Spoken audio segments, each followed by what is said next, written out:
नमस्कार, आप सभी का स्वागत है एक बार फिर हिंदी न्यूज़ चैनल के इस वीडियो में। दरअसल बता दें कि भारत में कई बड़ी खबरें निकल के आ रही हैं, जानेंगे एक एक करके विस्तार से। लेकिन उससे पहले यदि आप भी हमारे इस वीडियो में नए हैं तो इस वीडियो को लाइक कीजिए और चैनल को सब्सक्राइब करके ऑल नोटिफिकेशन बेल को ऑन कर दीजिए। बढ़ते दोस्तों पहली खबर की ओर। आपको बता दें कि पहली खबर में बीजेपी का मिशन 2024, पार्टी अध्यक्ष जेपी नड्डा ने तैयार किया 100 दिनों का मास्टर प्लान।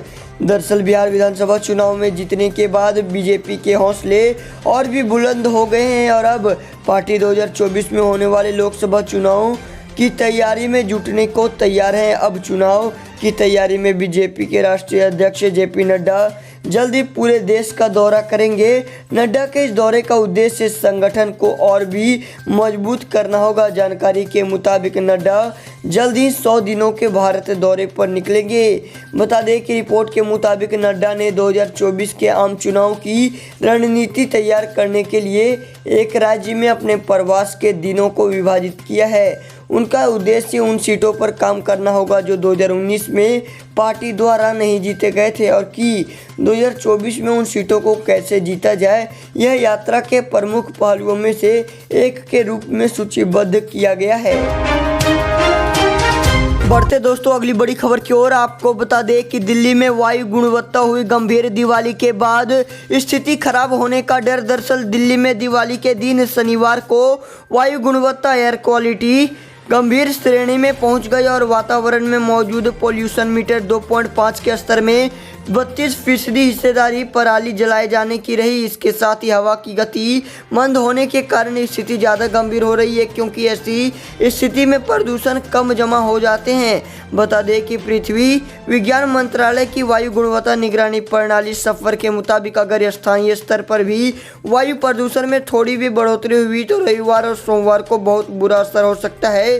सफर के अनुसार अगर स्थानीय स्तर पर प्रदूषण कणों का उत्सर्जन हुआ तो शनिवार देर रात 1 बजे से रविवार सुबह 6 बजे के बीच PM 10 और PM 2.5 उच्चतम स्तर पर पहुंच सकते हैं। इसके पहले सफर का आकलन था कि यदि दिवाली पर पटाखे नहीं जलाए गए तो दिवाली की हवा में PM 2.5 कणों की मात्रा पिछले 4 साल के मुकाबले सबसे कम रह सकती है। शहर में सुबह 9 बजे वायु गुणवत्ता सूचकांक 369 दर्ज किया गया।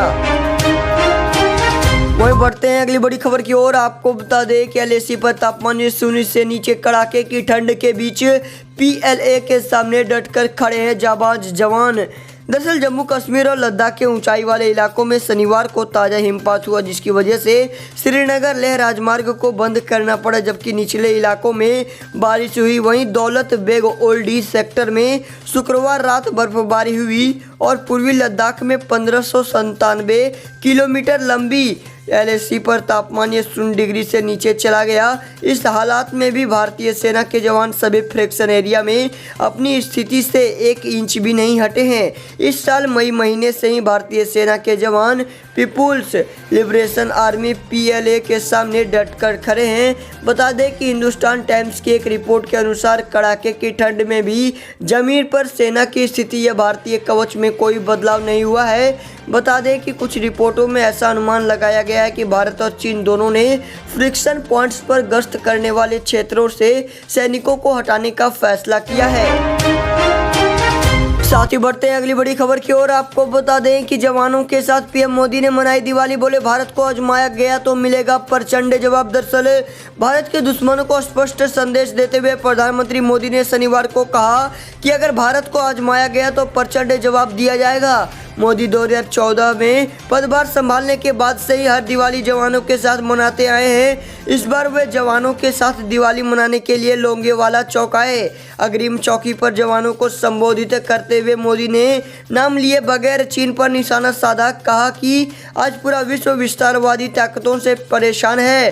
विस्तारवाद एक तरह से मानसिक विकृति है, 18वीं शताब्दी की सोच को दर्शाती है। उन्होंने कहा कि इस सोच के खिलाफ भी भारत परखर आवाज बन रहा है। प्रधानमंत्री मोदी ने पाकिस्तान पर भी निशाना साधते हुए कहा कि आज भारत आतंकियों एवं उनके आकाओं को उनके घर में घुसकर मारता है, इसे पड़ोसी देश में आतंकवादी शिविरों के खिलाफ हवाई सर्जिकल स्ट्राइक के संदर्भ में देखा जा रहा है। उन्होंने कहा कि दुनिया की कोई भी ताकत हमारे वीर जवानों को देश की सीमा की सुरक्षा करने से रोक नहीं सकती। आज दुनिया ये जान रही है, समझ रही है कि यह देश अपने हितों में किसी भी कीमत पर रत्ती भर भी समझौता करने वाला नहीं है।